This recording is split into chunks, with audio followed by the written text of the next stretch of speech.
नहीं 2 दिन नहीं 3 दिन। 3 दिन, सॉरी 3 दिनों से मैं घूम रहा हूँ। ये सौभाग्य है मेरा कि मैं इसी अनुमंडल का रहने वाला हूँ। बगल में बाराचट्टी है और बगल में रोशनगंज है।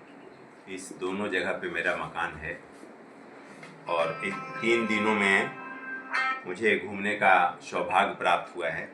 मैं सरघाटी पहले भी आता रहा हूँ, लेकिन इस बार जो घूमने का मौका मिला सभी परिवार के लोगों के बीच में, हिंदू, मुस्लिम, सिख, ईसाई, जैन, पारसी, बौद्ध, सभी धर्म के लोग भी रहते हैं। और इन 3 दिनों में हमको लगता है 15-16 गांव, सैकड़ों लोगों के साथ में, सैकड़ों परिवार के लोग हैं और सभी लोगों के साथ में जाने का जो सानिध्य मिला है हमको।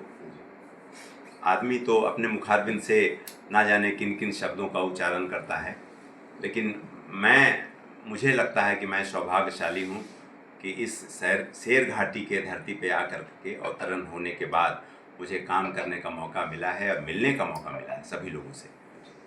मैं आपको विश्वास दिलाता हूँ कि बहुत लोग पूछ रहे हैं कि क्यों आप आ गए, अटेंडम आ गए और आकर के मिल रहे हैं। तो मैं जिस पार्टी में हूँ, 2005 के बाद की जो सरकार का आगमन हुआ इस बिहार के धरती पे, उस बिहार के धरती पे निश्चित रूप से सभी के स्वाभिमान में 4 चांद लगा है। और इस चांद को बरकरार रखने के लिए आने वाले जो 8 तारीख है, उस 8 तारीख को पांचों जो दल है हमारा एनडीए, माननीय प्रधानमंत्री जी नरेंद्र मोदी जी, माननीय मुख्यमंत्री नीतीश कुमार जी, माननीय जीतन राम मांझी जी, उनका हम पार्टी है, रालोमो है उपेंद्र कुशवाहा जी का, चिराग पासवान जी का भी है, लोजपा, सभी पार्टी गठबंधन के लोगों का नेतृत्व का यहाँ एक सम्मेलन होना तय हुआ है। और उस सम्मेलन में सभी लोगों की उपस्थिति हो, इसकी वैकल्पिक व्यवस्था, इसका प्रारूप, इसका प्राकलन के लिए हम सभी लोगों से मिलने का काम कर रहे हैं, सभी परिवार के लोगों से मिलने का काम कर रहे हैं। सरघाटी में रहने वाले सभी आम आवाम, सभी खास जो हमारे परिवार के लोग हैं उनसे मिल रहे हैं, मिलकर निमंत्रण दे रहे हैं। और निमंत्रण इस बात के लिए कि सभी नेतृत्व आएंगे इस सरघाटी के धरती पे, ऐतिहासिक धरती है सरघाटी, और इस धरती पे जब आएंगे तो हमारे परिवार के लोगों की उपस्थिति हो वहाँ, और उपस्थिति उनके मुखारबिंद से, जो नेतृत्वकर्ता आएंगे उनके मुखारबिंद से जिन शब्दों का उच्चारण करेंगे, 2005 के बाद का बदलता हुआ बिहार, दौड़ता हुआ बिहार, चमकता हुआ बिहार और जागता हुआ बिहार, इस बिहार के बारे में जब बताएंगे कि 400 से 1100 रुपया जो मेरी माँ, मेरी बहनें, मेरी बेटियाँ को 1100 रुपया हमने दे दिया, दिव्यांग को 1100 रुपया दिया, वृद्धा को 1100, विधवा को 1100, 125 यूनिट बिजली फ्री कर दिया, बच्चा जन्म ले तब, और जब मरण सैया पे जाना तो सभी को है। जब मरण सैया पे कोई आदमी जाता है, तो मैं भी गांव से रहने वाला हूँ, और उस गांव में जब कोई मरण सैया पे जाता था तो 2000 रुपया 10% सूद पे लेना पड़ता था। आज जब कोई मरण सैया पे जाए, उसके लिए भी सरकार व्यवस्था करके रखी है कि वार्ड काउंसलर के माध्यम से, मुखिया जी के माध्यम से उनको मरण सैया की अंत्येष्टि के लिए अंत्येष्टि योजना है। जब बच्चा जन्म ले तो माँ के लिए और बच्चा के लिए बढ़िया आहार मिले, इसकी वैकल्पिक व्यवस्था के लिए माननीय नीतीश कुमार जी ने, माननीय प्रधानमंत्री जी ने, जीतन राम मांझी, उपेंद्र कुशवाहा जी, चिराग पासवान जी ने योजना बनाई है। उस योजना को घर घर तक पहुंचाने के लिए 7 निश्चय योजना, आप देख लीजिए। विकास तो सभी को करना है, सभी नेतृत्व को विकास करना है, लेकिन विकास के साथ में सामाजिक प्रक्रिया कैसे समृद्ध हो, मानव कतार जो लगा, मानव श्रृंखला जो बना इस बिहार के धरती पे, पूरे वर्ल्ड में वैसा मानव श्रृंखला नहीं बना था। और वो मानव श्रृंखला किस लिए बना कि नशा मुक्त बिहार हो जाए। हमारे जो नौजवान साथी हैं, पितातुल्य अभिभावक हैं, हमारे बाद के जो कर्णधार हैं, उनके बाद के जो नौनिहाल आने वाले हैं, उनके बीच में जो बुरी आदतें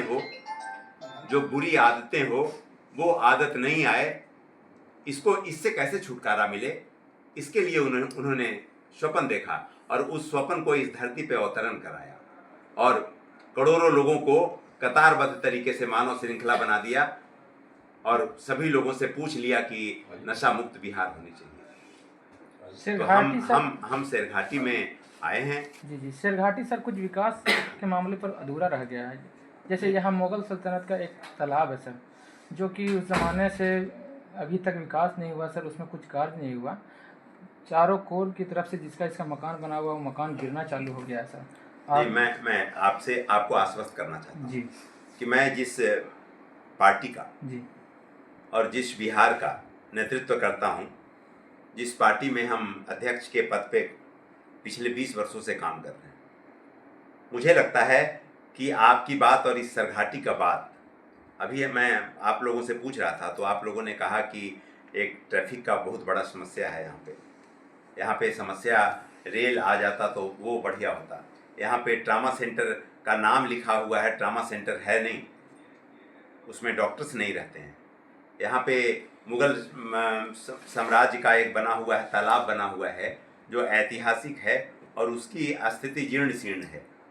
तो मुझे लगता है कि काम करने वाला जो प्रतिनिधित्व है, जो काम सही में काम करना चाहता है, और इस बिहार में नीतीश कुमार जी के राज में माननीय प्रधानमंत्री जी और जीतन राम मांझी जी, उपेंद्र कुशवाहा जी, चिराग पासवान जी के राज में काम नहीं हो तो मुझे लगता है कि काम इस धरती पर नहीं हो सकता।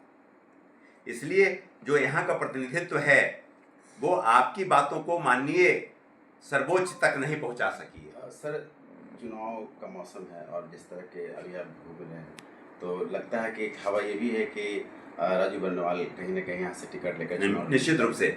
मैं हर आदमी जो लास्ट पायदान में टकटकी नज़र लगाए बैठा रहता है, उसके मन में भी भाव होता है कि मैं चुनाव लड़ूं, अग्रणी भूमिका में निभाऊं। और मैं भी एक आम, आपके जैसा आम आदमी हूं, मैं भी आपके चले हुए कदमों को प्रशस्त करना चाहता हूं। आपका जो मानव श्रृंखला है, उस श्रृंखला में कतारबद्ध तरीके से अगली पंक्ति में नहीं बल्कि पिछली पंक्ति में खड़े होकर करके और मानव धर्म का हम कर्तव्य अपना पालन करना चाहते हैं।